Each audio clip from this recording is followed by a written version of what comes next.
Hello everyone, welcome to Sanmarga classes. ಚತುರ್ಭುಜಗಳು ಅಧ್ಯಾಯದ 63ನೇ ಪ್ರಶ್ನೆಯನ್ನ ಗಮನಿಸಿ. ಸಮಾಂತರ ಚತುರ್ಭುಜದ ಕೋನಗಳ ಕೋನಾರ್ಧಕಗಳು ಒಂದು ಆಯತವನ್ನ ಉಂಟು ಮಾಡುತ್ತವೆ ಎಂದು ಸಾಧಿಸಿ. ಓಕೆ, ಸೊ ಇಲ್ಲಿ ಸಮಾಂತರ ಚತುರ್ಭುಜ. ಸೊ ಎಲ್ಲಾ ಕೋನಗಳ ಕೋನಾರ್ಧಕಗಳು. ಸೊ ಅಂದ್ರೆ ಹೇಗ್ ಬರುತ್ತೆ ಡಯಾಗ್ರಾಮ್ ನೋಡಿ. ಕೋನಾರ್ಧಕ,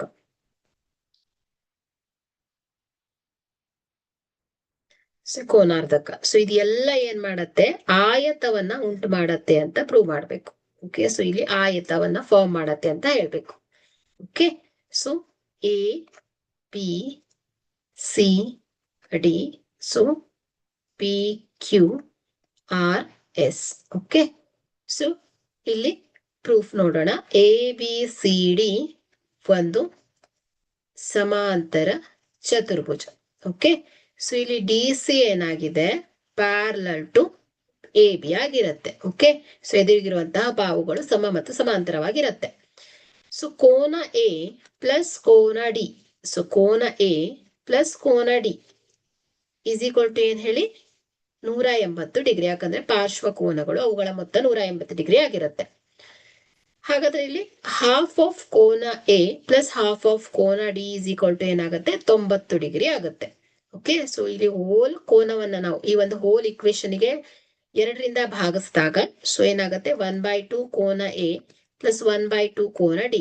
ಸೊ ಇಲ್ಲಿ 1/2 ಮಾಡಿದಾಗ 90 ಡಿಗ್ರಿ ಬರುತ್ತೆ. ಸೊ ಇಲ್ಲಿ ಹಾಫ್ ಆಫ್ ಕೋನ ಎ ಅಂದ್ರೆ ಏನರ್ಥ, ಈ ಒಂದು ಟೋಟಲ್ ಕೋನದ ಅರ್ಧ ಭಾಗ ಅಲ್ವಾ. ಸೊ ಅರ್ಧ ಭಾಗ ಅಂದ್ರೆ ಯಾವ್ದಾಯ್ತು, ಕೋನ ಡಿ ಎ ಪಿ ಆಯ್ತು ಅಲ್ವಾ. ಸೊ ಪಿ ಎ ಡಿ ಕೋನ ಆಯ್ತು.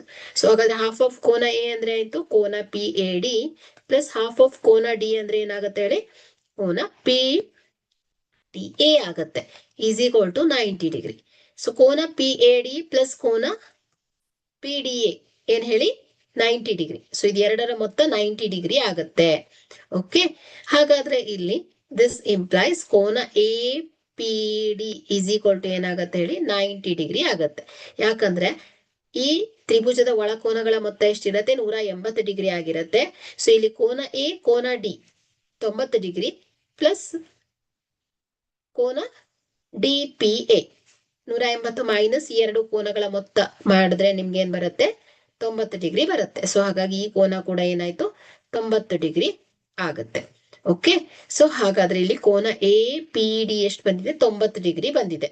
ಸೊ ಇಲ್ಲಿ ಇದರ ಎದುರಿಗಿರುವಂತ ಅಪೋಸಿಟ್ ಆಗಿರುವಂತದ್ದು ಈ ಕೋನ ಅಲ್ವಾ. ಸೊ ಹಾಗಾದ್ರೆ ಈ ಕೋನ ಏನಿರುತ್ತೆ ಹೇಳಿ, 90 ಡಿಗ್ರಿನೇ ಆಗಿರುತ್ತೆ. ಯಾಕಂದ್ರೆ ಇದು ಶೃಂಗಾಭಿಮುಖ ಕೋನಗಳು. ಸೊ ಹಾಗಾಗಿ ಇಲ್ಲಿ ಕೋನ S P Q is equal to 90 degree. ಯಾಕಂದ್ರೆ ಇದು ಶೃಂಗಾಭಿಮುಖ ಕೋನಗಳಾಗತ್ತೆ. Okay, so next A D. So A D parallel to B C. Okay, so A D parallel to B C ಅಂತ ತಗೊಳ್ಳೋಣ. ಸೊ ಒಂದ್ second. A P C D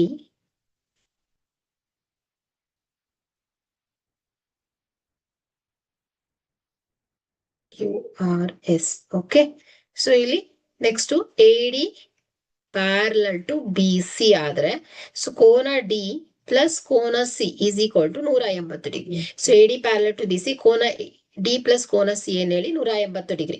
so hole equation ಗೆ ನಾವು 1/2 ಇಂದ ಡಿವೈಡ್ ಮಾಡಿದ್ರೆ 1/2 ಕೋನ ಡಿ ಪ್ಲಸ್ 1/2 ಕೋನ C is equal to 90 degree ಆಗತ್ತೆ.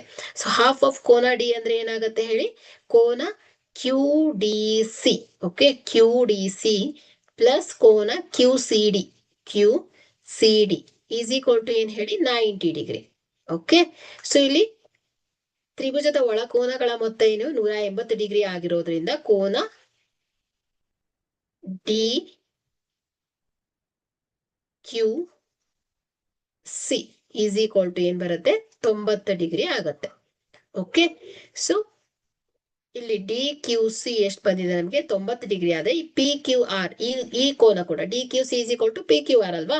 ಸೊ ಹಾಗಾಗಿ ಪಿ ಕ್ಯೂ ಆರ್ ಎಷ್ಟು ಬಂತು ನಮ್ಗೆ, ಕೋನ P Q R is equal to 90 degree ಬರುತ್ತೆ. ಸೊ ಅದೇ ರೀತಿ ನಾವು ಇದೇ ರೀತಿ ಮಾಡಿದ್ರೆ ಸೊ ಉಳಿದಂತಹ ಕೋನ ಕ್ಯೂ ಆರ್ ಎಸ್ ಕೂಡ 90 ಡಿಗ್ರಿ ಆಗಿರುತ್ತೆ ಮತ್ತು ಆರ್ ಎಸ್ ಪಿ ಕೋನ ಕೂಡ 90 ಡಿಗ್ರಿ ಆಗತ್ತೆ. ಹಾಗಾದ್ರೆ ಇಲ್ಲಿ ಎಲ್ಲ ಕೋನಗಳು ಏನ್ ಬಂದಿದೆ? 90 ಡಿಗ್ರಿ ಬಂದಿದೆ.